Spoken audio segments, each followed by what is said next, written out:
Hey everybody, welcome back to my channel where I highlight features and do short tutorials for 3D modeling programs. Today we're going to be in Fusion 360 covering how to project a sketch from one surface to another. Super useful feature. I was really glad to see that Fusion 360 has this feature when I was learning because it's super useful. I used it all the time in SolidWorks and I actually didn't know about it until quite a while later into using Fusion 360. So we're going to create a sketch and we're just going to click down here on the bottom. And let's say you have these circles and you're planning to extrude them down but not all the way through and just make a partial cut. But you also need the same thing down here. You can manually transfer that those circles down, or you can just quickly project them. So we're going to go over here, click project. You have to select your geometry. We're just going to, actually for a selection filter, I'm going to select these circles. Now, as you can see, it's just dropping it down below. It's creating a purple line. So we'll click OK. And it's acting just like a normal sketch. The purple line is just to make sure you understand that that sketch is in reference to another that's above it. Something else you can do, which is also kind of cool with project, is you can project geometries, so bodies.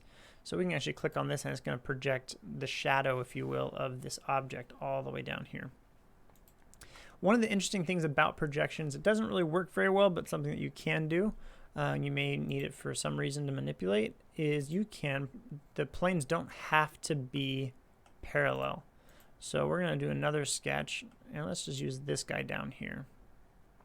And we're going to project, and let's click on the cylinder again. Now it's going to be a little hard to see, but that is not a perfect circle. It's a little bit elongated right here and right here. And the reason for that is it's actually casting the shadow, if you will, as I line up the cylinder with that projection.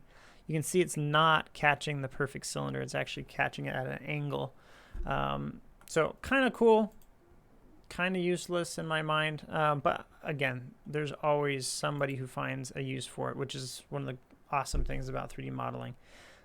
For me, I've never found a reason to project at a non-parallel surface or plane, but surprise me and leave a comment in below or a video or something, attachment for when you have used it. But that's really it. That is projecting in a nutshell. If you like this tutorial, please leave a comment and also please subscribe. Subscription has been helping a lot and encouraging me to continue these videos. I know that a lot of people have been watching tutorials but have not yet subscribed, so I'm looking for and hoping that you will do that in the future. But that's really it, and I hope to talk to you guys another time and see you in the next tutorial. Bye.